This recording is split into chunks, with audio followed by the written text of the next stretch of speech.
So a lot of you guys tell me you want to cut opal, but you can't, or you're hesitant to get started because you can't afford a big expensive arc. And maybe you've tried cutting with Dremel, and trying to cut opal with Dremel is possible, but it can be really, really hard. It's hard to get good outcomes with a Dremel.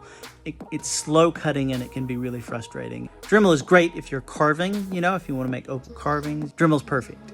But if you want to try to cut capuchons, you really need to have a machine. So what I've done is I've bought the machine that is the most popular machine that's between a Dremel and a big arc. It's a high-tech machine, and it's an 8-inch slant lap. I am an affiliate for High Tech, and if you want one of these machines, you can use my code 53frogs at their website to get a discount. It's a 10% discount off of any non-machine items. So here's the machine as it comes here. It's an 8-inch slant caber. I live in Australia, so I've got the 220 volt version. There's also a 110 version for you guys that are living in the States.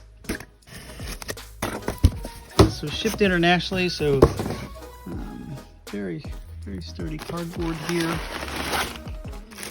Instruction manual, that's what the machine looks like. Make sure that you get, there are two different kinds. One's rock and mineral and the other one is for glass. The one for glass is for cutting flat things. You want the rock and mineral one because it has soft pads, and these soft pads help you take the facets out of your stone. It comes with one flat 180 grit. This is the disc that you would do all of your shaping with. It's got 14,000 diamond mesh. You can use that for your final polish. That's your felt. This is what you would put the diamond paste, or you could also use cerium on this pad. You've got 220, 325, 1200, and 3000. It's a brown one, so that's your 325. They do give you some irrigation equipment here, how to get your water. All right, next is your backing plate. I'm guessing that you're going to put your pads up on that backing plate. And you always want to cut opal with water, so that's giving you a nice little spray guard there. And some more backing plates. One for each pad there. It's a little bit heavier than I thought it was going to be. Whenever you look at it, it looks like really, really light plastic. I suppose this is going to be your reservoir down here where your water falls, water in your dirt falls. Got a nice little action there. It says we need to peel off and remove the protective film. A little bit tricky. So I just got my razor and kind of like, you know, popped it up a little bit. This is my favorite opal. She's a nice doggy. That's right, nice doggy. I'm guessing we do the same thing here. A little peel that off.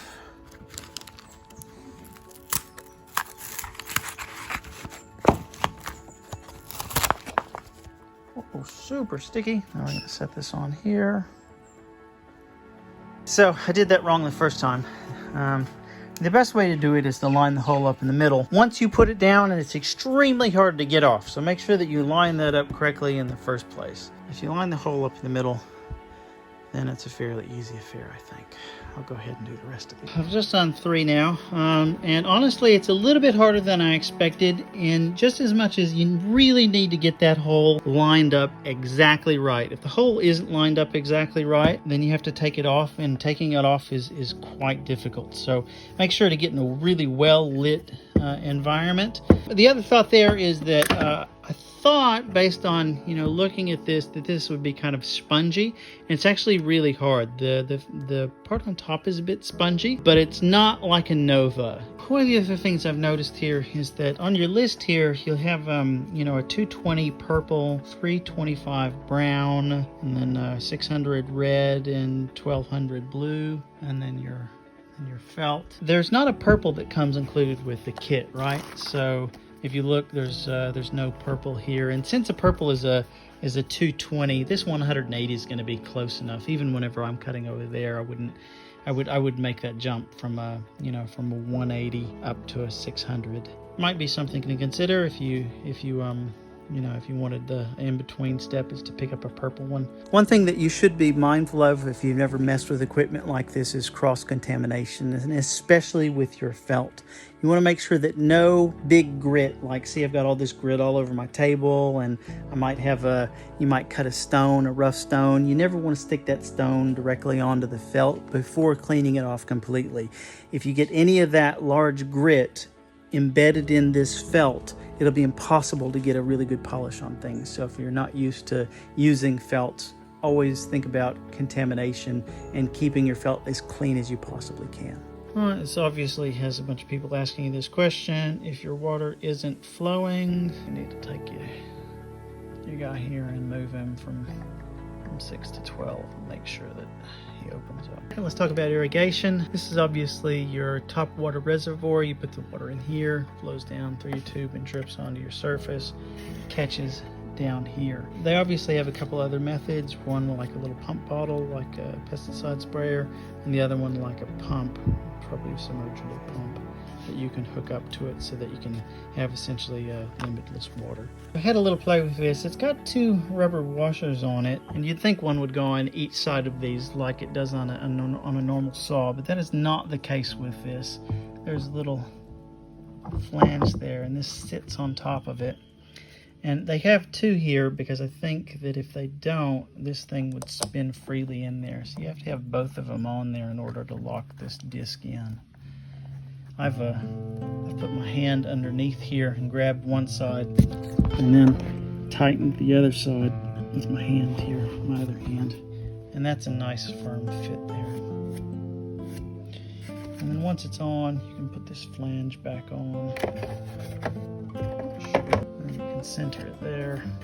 So then when it spins around, the water catches here and then goes down into the reservoir down below. Now I think we got to set up the water flow system. They give you a hose here, and you obviously fill the water up here. It cuts it here, it goes down into this reservoir, and the output is here. And so you put Mr. Hose on here, and then somewhere down below, we're going to put a bucket. Squeeze the bucket in there, and as the water comes down, it'll empty into this hose. And like I told you about the cross-contamination, do not reuse this water. It's all going through the same machine here, so it'll go down in the bucket and then feed the garden. I was just about to plug it in to give it a go and realized that although it is 220, it's not an Australian plug. In Australia we have these, and so that's not going to work. Now when you go out to buy the plug, if you're Australian, you want to make sure to get the one that says type F to type I. It's got these little metal grounding prongs in it and has the right size divots there on the sides. And look at that. Now, one of the most important things I want to mention with this machine is that it is very quiet, right? So a lot of the guys that ask me, you know, what's an appropriate machine? I don't want to cut with the Dremel anymore. I can't afford an arbor. How can I find a machine that I can both cut opal with, but won't be so loud that my neighbors complain? This machine is really, really quiet. So I have a lot of people that live in apartments that cut with these machines. Okay, this is all the way up. 60, 61. Water goes into the reservoir.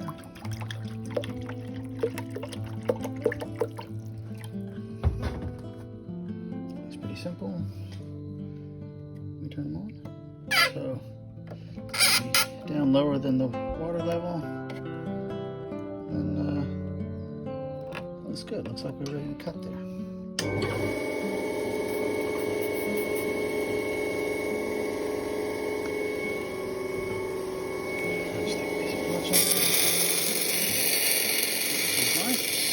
It's a lot more powerful than I thought it would be. I thought you would get a lot of drag whenever you put the opal to. Water's flowing out, going down into Mr. Bucket down below. Alright, so that was really pretty easy. The only real surprises there were that it doesn't come with an Australian adapter, and make sure that you line up the holes in the disc. Of course, it does say it very clearly in the instructions that you need to do that, though. Besides that, really quite easy experience.